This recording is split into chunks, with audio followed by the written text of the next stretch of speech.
اعوذ باللہ من الشیطان الرجیم بسم اللہ الرحمن الرحیم والنازعات غرقا والناشطات نشطا والسابحات سبحا فالسابقات سبقا فالمدبرات امرا۔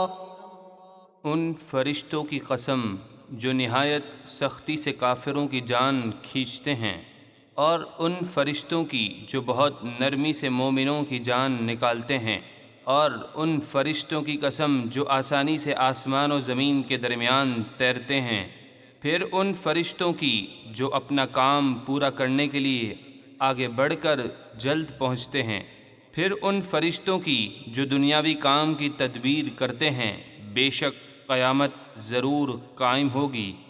یوم ترجف الراجفہ تتبعها الرادفة قلوب يومئذ واجفة أبصارها خاشعة۔ جس دن تھر تھرانے والی تھر تھرائے گی، یعنی جب پہلا سور پھونکا جائے گا تو زمین، پہاڑ وغیرہ ہر چیز تھر تھرا اٹھے گی اور ساری مخلوق مر جائے گی۔ اس کے پیچھے آئے گی پیچھے آنے والی، یعنی دوسرا سور پھونکا جائے گا اور تمام لوگ زندہ ہو کر میدان محشر میں جمع ہو جائیں گے۔ اس دن خوف کے مارے کافروں کے دل لرز رہے ہوں گے اور ان کی آنکھیں جھکی ہوئی ہوں گی۔ یقولون أئنا لمردودون في الحافرة أئذا كنا عظاما نخرة قالوا تلك إذا كرة خاسرة۔ کافر مذاق اڑاتے ہوئے کہتے ہیں، کیا ہم مرنے کے بعد دوبارہ زندگی کی طرف لوٹائے جائیں گے؟ کیا جب ہم گلی ہوئی ہڈیاں ہو جائیں گے تو اس کے بعد دوبارہ زندہ کیے جائیں گے؟ وہ بولے، جب تو یہ پلٹنا ہمارے لیے سراسر نقصان ہوگا۔ فإنما هي زجرة واحدة فإذا هم بالساهرة۔ تو وہ سور کی آواز تو صرف زور کی ایک جھڑکی ہوگی، تو اسی وقت وہ زندہ ہو کر حشر کے کھلے میدان میں ہوں گے۔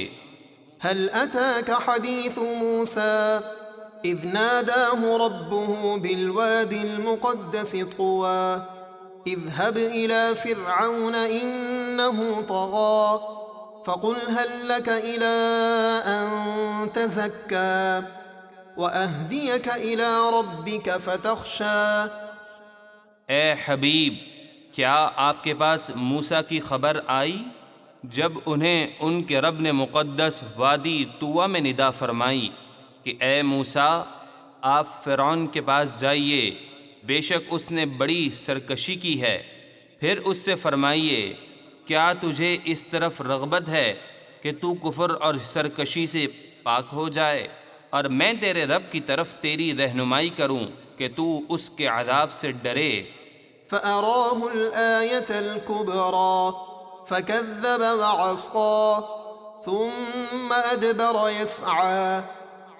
پھر موسیٰ نے اسے عصا اور ید بیضا کی بہت بڑی نشانی دکھائی، تو اس نے موسیٰ کو جھٹلایا اور ان کی نافرمانی کی۔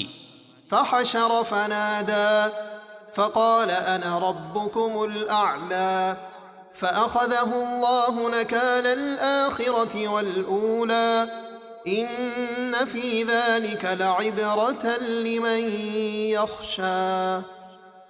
پھر اس نے موسیٰ کے خلاف اپنی کوشش کرتے ہوئے پیٹھ پھیری، تو اس نے لوگوں کو جمع کیا، پھر پکارا، پھر بولا، میں تمہارا سب سے اونچا رب ہوں۔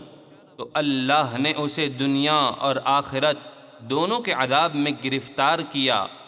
بے شک اس میں ضرور عبرت ہے اس شخص کے لیے جو اللہ سے ڈرے۔